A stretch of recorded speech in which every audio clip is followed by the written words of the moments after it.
उस नगर में एक आत्मदेव नाम के ब्राह्मण रहते थे। आत्मदेव, हम सब कौन है? आत्मदेव। हमारी आत्मा देव है कि नहीं? मानते कि नहीं मानते? हमारी आत्मा परमात्मा है, भगवान है, देवता है।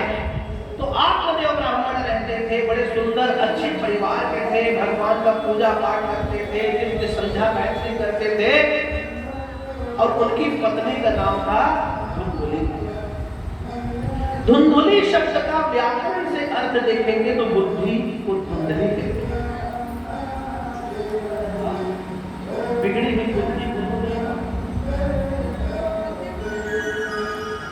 धुंधली उनकी पत्नी का नाम था। थी अच्छे परिवार की, अच्छे कुल खानदान की थी, किंतु स्वभाव बड़ा विचित्र था। क्या स्वभाव था? वो दूसरों के घर शाम को जाके चाय पीने के बहाने से, जैसे हम जाकर चाय पे बहाने से और एक घर के बाद लौटकर में बता करके विध्वंस कराएगा।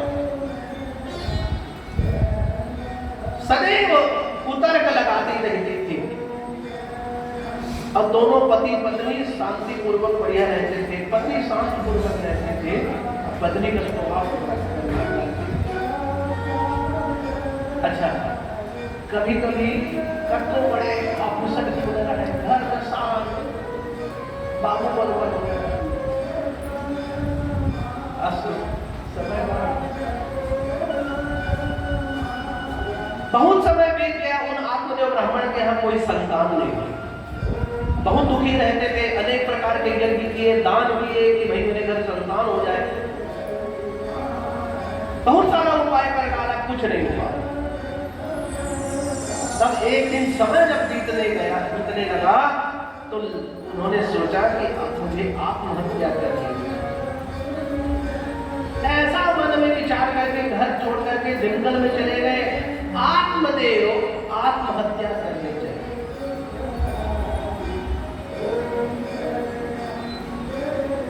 जंगल जाते जाते जब जंगल में बहुत तक चला, थक गए, थकान हो गई, प्यास लगने लगी। सरोवर दिखा, सरोवर में पानी पिया और पेड़ के पास बैठ गए।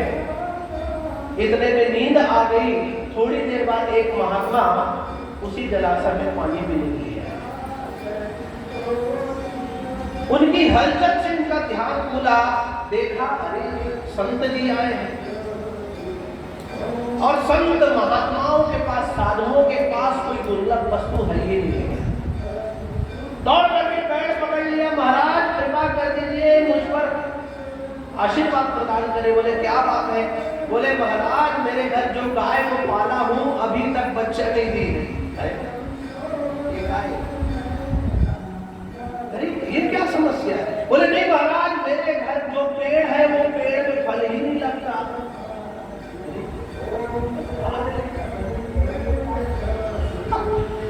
ये क्या समस्या है?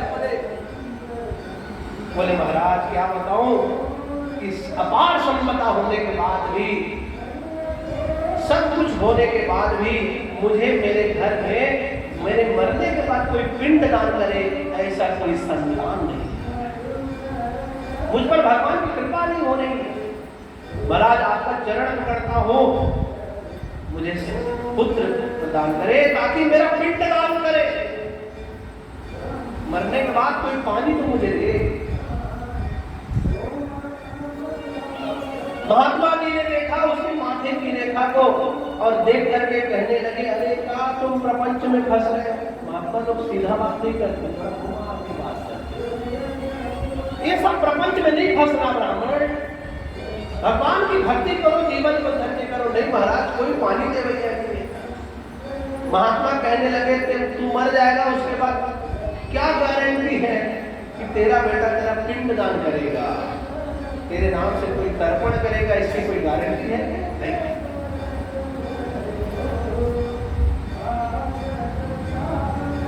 क्या किया जाए? महाराज बोलते अरे जीते जी अपना पिंड दान कर दे। संत जी कह रहे जियत जी किसी पिंड दान नहीं महाराज। बोले बिल्कुल हो सकता है। कहते इस शरीर को पिंड, पिंडे पिंडे मतिर भिन्ना कुंडे कुंडे नमक पाया, इस शरीर को पिंड कहते भैया। इस शरीर को तुम परमात्मा को दान बोलो बाकी कहाँ पिंडदान? मरने के बाद कौन देगा? अभी ले देख 15 दिन आधा आदमी बना है, उधर सभाओं में कौन बोलते हैं का चाहिए बना साबर जी सब लफड़ा है। जो अपने पितरों को जल देने के लिए भी लफड़ा मान रहा है, वो भविष्य में आने वाला कलिकाल का तुम्हारा पिंडदान श्राद्ध करेगा। इसलिए भविष्य में अपने संतानों का भरोसा मत मानो, भैया जो कर रहे हैं आपको ही कर रहे हैं, अभी से निपटा लो। बोले ठीक भैया, नहीं महाराज कृपा कर दीजिए। बोले अरे ब्राह्मण इतना जिद कर मैं बता रहा हूं, इस जन्म तो क्या 7 जन्म में भी तेरे संतान होने का योग नहीं। ऐसे ही सुना तो और पटक करके रोने लग गया। बोले महाराज कृपा करो, नहीं तो मैं यही मर जाऊंगा और उसका दोष आपको लगेगा। लिख के मर जाती तो उन्होंने आपको लिख क्यों करते फोकट के अंदर में ये दोष आप मानते आपको लगेगा, परमात्मा डायरी अरे रुक जाएगा। हाथ ऊपर किया, महात्मा ने एक फल दिया, बिनु सत्संग विवेक न होई और राम कृपा बिनु सुलभ न सोई। सत्संग, ये सत्संग ही परमात्मा की कृपा है और विवेक फल है। बड़ा सुंदर दृष्टांत परम पूज्य रामविंदर जी ने किया अपने साहित्य। एक फल लेगा, जा अपनी पत्नी को खिलाना, नियम याद रखना, 1 साल तक तेरी पत्नी झूठ नहीं बोलना है। बोले आओ भूमि में शयन करना है, पूजा पाठ करना है, तो तेरे घर भगवत भक्त पुत्र आएगा। ठीक है, लेके धुंधली ईश्वर बनाने और सुंदर फल ये फल खावे नमक बेटा होएगा। और वो देखा एक फल स्टिकर चिपके आके ब्रांड वाला, अरे ये फल खाने से संतान होगा। अरे सामान्य फल नहीं है, साधु महात्मा प्रसाद है, व्यासपीठ से प्रसाद मिल जाता है। वाह महाराज अनानास चढ़े तिल नहीं दी, ऐसे नहीं सोच प्रसाद है, इसको खाओ। और ऐसा बता दिया और चले खड़े नहीं कमाते दिखता है। अब वो देख जल्दी इसको खा लेना, स्नान ध्यान करने। अब इसके बुद्धि तो है तर्क कुतर्क चलने लग गया। भैया देखो ऐसा है, समय भी हो रहा है और कथा को जब तक पूर्ण उस विषय तक न करोगे उसको रोक नहीं सकते। इसलिए भगवती से क्षमा मांगते हुए हम कथा पूरा करेंगे।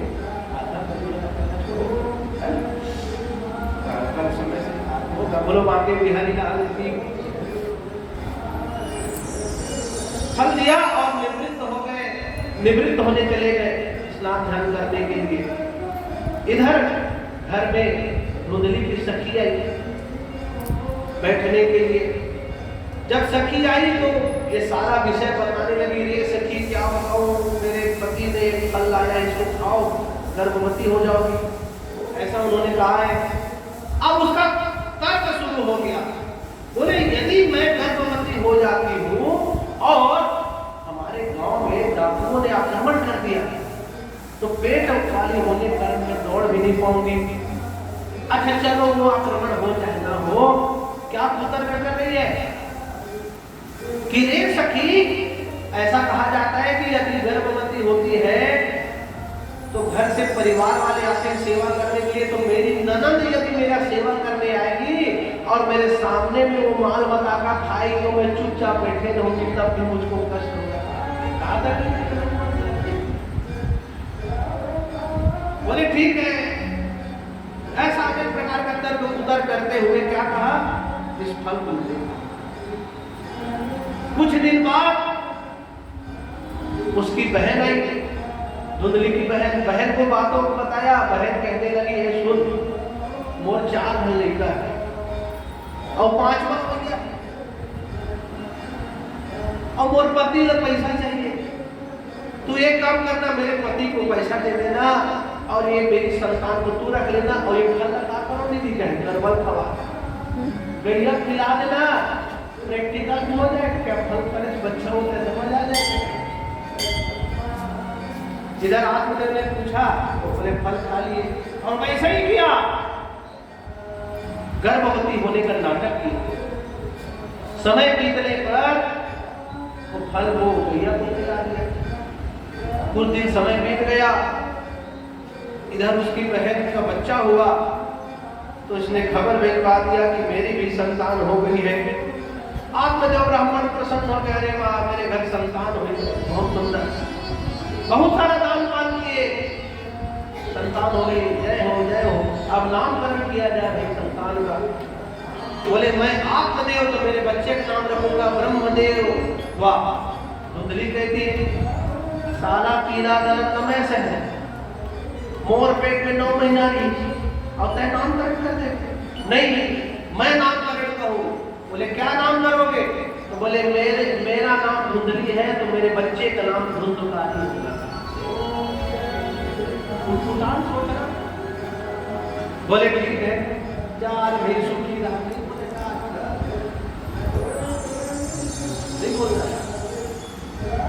बोले ठीक है, तू प्रसन्न रहा जिसके धुंधकारी नाम रख दिया। समय बीतने पर जिस फल को गाय को खिलाया था, गाय ने भी एक सुंदर संतान को जन्म दिया।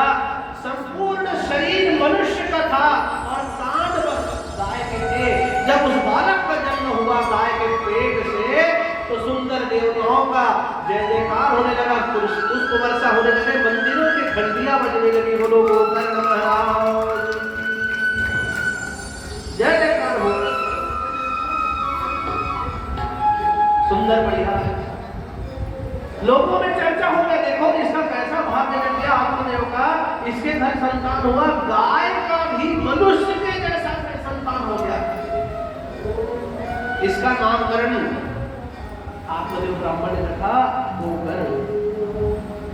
गोकर्ण महाज्ञानी धुंधकारी इति खलः। खल मतलब दुष्ट। बड़ा हो गए, जब बच्चे बड़े होने लगे तो धुंधकारी जो है बहुत दुष्ट निकल गया, पापी व्यसनी। और गोकर्ण महाज्ञानी, महात्मा का प्रसाद है, महान ज्ञानी, और ये दुष्ट हो गया। क्या करता था इसका आचरण? ककरो निकल गए, कोई बच्चा रोता हो तो कोनो नहीं देने देखो बच्चे निकल निकल घुमा ला देगी, ककरो निकल धरती से जल्दी सब तुरंत डाल देती। बड़ा दुष्ट पापी अत्याचारी, बस बाल्यावस्था से ही। जब बड़ा होने लगा तो इतना वर्णन आया है, शव हस्ते भोजनम, मुर्दे के हाथ से चुराया हुआ भोजन को भी खा लेगा। बड़ा पापी निकला। एक हो गया विख्यात और एक हो गया कुख्यात। ख्याति दोनों को मिली, एक विख्यात बन गया, कुख्यात बन गया। विचार करिए हमको क्या बनना है? ख्याति दोनों में है। गोकर्ण जी पढ़ने लिखने गुरुकुल चले गए। इधर माता जी बड़ी परेशान हो गई, अरे ये बड़ा पापी है, मारता है पीटता है। मां को मारने लग गया, पिता पर अत्याचार करने लगा। एक दिन पिताजी घर छोड़कर के भाग गए, कहने लगे इससे अच्छा तो निसंतान होकर रहना चाहिए। पूत कपूत को तो का धन संचय और पूत सपूत को तो का दुखी होकर के मरने के लिए फिरता रहे आत्मदेव ब्राह्मण। पहली बार मरने के लिए ब्राह्मण गया आत्मदेव, तो उस समय महात्मा रोक लिए। अब जब दोबारा मरने के लिए आत्मदेव जा रहे हैं तो महात्मा का प्रसाद रोक दिया। गोकर्ण पिताजी विचार करो, बहुत सुंदर दृष्टांत है। चर्चा को आप लोग सब बुद्धिजीवी वर्ग के लोग हैं, बड़े ज्ञानी लोग हैं। परमात्मा की कृपा, साधुओं की कृपा, संतों की कृपा से ही आपकी आत्मा का रक्षा हो सकता है। इसलिए ज्ञान के सत्संग के स्थान में पहुंच जाओ, नहीं तो संसार मिलता है, साफ हो जाओ। गोकर्ण ने ज्ञान दिया, भगवान का आश्रय लो, श्रीमद् भागवत का पारायण करो, पिताजी मुक्त हो जाओगे। गोकर्ण की बात मान करके जंगल चले गए। आत्मदेव ब्राह्मण भागवत का पाठ किया और मुक्त हो गए। इधर समय बीतने लगा, माता जी अकेली है, पास रुपया पैसा है, मारने लगा अपनी माँ को। माँ दौड़ते हुए निकली अपने प्राणों की रक्षा के लिए, पैर फिसला और कुएं में जा जाके गिर गई, मर गई। धुंधली मर गई। धुंधकारी को लगने लगा तो मैं अकेला हूँ, आनंद पूर्वक काम करूंगा, चोरी लंपट डाका डालना यही काम रह गया। 5 वैश्याओं को घर में ले आया, बुरी संकट में पड़ गया। एक दिन किसी राजा के घर धुंधकारी ने चोरी किया। वैश्याओं ने देखा अरे राजा का धन चुराया है, राजा को पता चल जाएगा कि इसके साथ हमको भी सूली पे टांग देगा, राजा के मारने के पहले हम ही इसको मार डालते हैं और राजा के धन को नहीं मार जाएगा। ऐसा विचार करके रात को बढ़िया सुला दिया और हाथ पांव को बिस्तर पे खाट में बांध दिया और गला दबा करके मार दिए।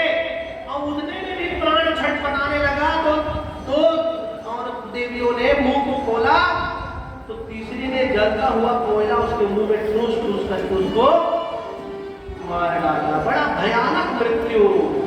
आजकल एक मंडल रात है, नीला खतरा ऊपर बन सका है, वो देवी मन मार रहे। आज का दिन है, सोच समझ के चयन करो, कब कहाँ मिलोगे कोई ठिकाना नहीं। धुंधकारी मर गया और मर गया तो पापी आदमी बड़ा भयानक मौत मरा है तो स्वर्ग तो नहीं जाएगा, प्रेत बन गया, भटकने लग गया इधर उधर। अब इधर गौकर्ण जी को कहीं जानकारी मिल गई कि मेरे भाई की भी मृत्यु हो गई। गया जी गए थे, वहां श्राद्ध किया और गया जी से लौटते वक्त अपने घर पहुंचे, सोचा आज रात्रि विश्राम यही कर लो, फिर कल दूसरे स्थान पे चला जाऊंगा। उतने में ही रात्रि में धुंधकारी अनेक प्रकार के भयानक रूप लेकर के उनके सामने में प्रकट हुआ। धुंधकारी कहते हैं कि भैया मेरी मुक्ति नहीं हुई है, मेरी मुक्ति का कुछ उपाय आप कर दीजिए। गोकर्ण जी कहते हैं मैंने बहुत सारा श्राद्ध किया, बोले उस श्राद्ध से भी मेरी मुक्ति नहीं प्रभु, मुझ पर कृपा कर दीजिए मेरे भाई। गोकर्ण जी कहने लगे चिंता मत करो, अपने गुरुदेव को पूछ करके तेरी मुक्ति का मार्ग पूछूंगा। ये सारी कथाओं का साथ में विस्तार से चर्चा हो गया। प्रेत की मुक्ति का मार्ग गोकर्ण ने अपने गुरुदेव को पूछा। गुरुदेव कौन है? सूर्यनारायण। भगवान सूर्यनारायण ने कहा कि मनुष्य का श्राद्ध करना, श्राद्ध कर्म करना उसका कर्म है, श्राद्ध करने से मुक्ति नहीं होती, मुक्ति तो होती है तो श्रीमद्भागवत श्रीमद्भागवती वार्ता प्रेत पीड़ा विनाश। यदि संसार में किसी भी को मरने के बाद अपने परमात्मा के धाम में जाना है, मोक्ष चाहिए, मुक्ति चाहिए, तो भागवत ही उनको मुक्त कर सकते। इसको भागवत सुनाओ, चाहे अच्छा हो चाहे बुरा हो, उसको भागवत सुनाओ, निश्चित उससे मुक्ति मिलेगी। ठीक है। गोकर्ण जी सुंदर कथा करने लग गए और सुंदर वैष्णव आदि ब्राह्मण आदि वहां पर सुनने लगे, श्रोता बन गए। गोकर्ण की कथा को सुनने के लिए अब वो तो प्रेत बन गए धुंधकार, और प्रेत वायु रूप होते हैं, स्थिर नहीं रहता, हवा आएगा फेंका जाएगा। तो धुंधकारी जो प्रेत बन गया था उसने देखा कि गोकर्ण जी जहां कथा कह रहे थे वहीं पर एक 7 कांट का बांस था, उस बांस का पोला भाग से धुंधकारी प्रवेश कर गया 7 कांट के बाद।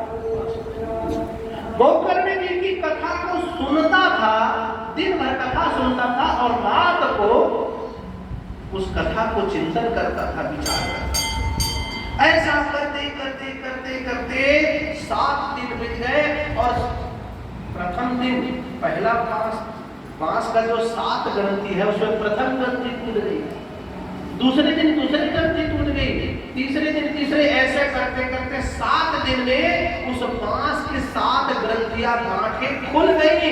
और जैसे ही 7वें दिन की गांठ खुली, वो धुंधकारी जो प्रेत था, जो दुष्ट था, व्यसनी था, वो एक दिव्य देह धारण करके प्रकट हो गया और उसको लेने के लिए वैकुंठाधिपति भगवान नारायण के पार्षद आ गए।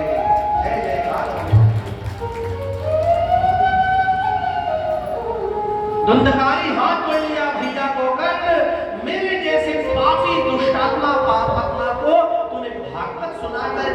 सेवक को प्रदान कर दिया।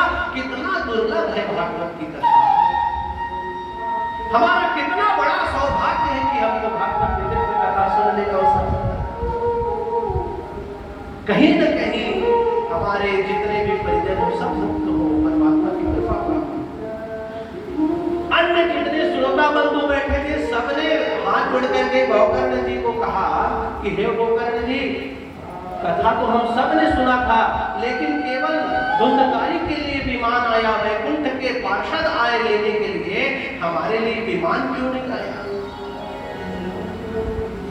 और कल इसने की था उनका संतोष भैया 7 दिन कथा सुनने था, हमरो पर विमान आई, मोर कथा माही कौन सुनेगा? इसने कहो कि 29 तारीख के रात के विमान आई, तुम अल्लाह जाए मेरे वैकुंठ तो तुम सुने रहूंगा। ये महाराज ने कहा दिया वो नहीं कथा सुने, लेकिन जाना तो है, जिंदगी तो छोटी है, जाना है। अस्तु गोकर्ण जी कहने लगे कि मैं फिर से कथा कहूंगा और तुम सब सुनना तो निश्चित रूप से तुम्हारी मुक्ति होगी। इसके लिए विधान बताया गया। अतृणं च हृतं ज्ञानम्। इस सब ने आप लोग बैठे थे, कथा सुने हो, और इस धुंधकारी ने कथा सुना, दोनों का अंतर क्या हुआ पता है? बोले यहाँ बैठे तो जरूर 7 दिन कथा सुना, लेकिन आपका ध्यान कथा से कहीं ज्यादा हमने कल ही लखानी का चप्पल लिया, चोरी न हो जाए उधर जाता था। अतृणं च हृतं ज्ञानम्। हमारा जो ज्ञान है, जो श्रवण है, वो मन ध्यान कहीं भटकेगा तो हमारा श्रवण निष्फल हो जाता है। इसलिए मन लगा करके सुनना है तो निश्चित रूप से मुक्ति मिलेगी। गोकर्ण जी ने फिर श्रावण महीने में भगवान की कथा किया और जितने भी जीव जंतु थे वे सब, यहाँ तक कि श्वान कुत्ते आदि भी, जैसे श्री रामचंद्र जी के साथ साकेत चले गए, ऐसे ही भागवत की कथा सुन करके मुक्त हो गए। बोलो श्रीमद् भागवत महापुराण। आज की कथा को यहीं तक विराम करते हैं। कल हम समय से पहुंचेंगे तो आज की भी कथा और कल की भी कथा है, विस्तार से वर्णन होगा। बोलिए श्रीमद् भागवत महापुराण की जय, वृंदावन बिहारी लाल की जय, परमेश्वरी महारानी की जय। भगवान की मंगलमय आरती।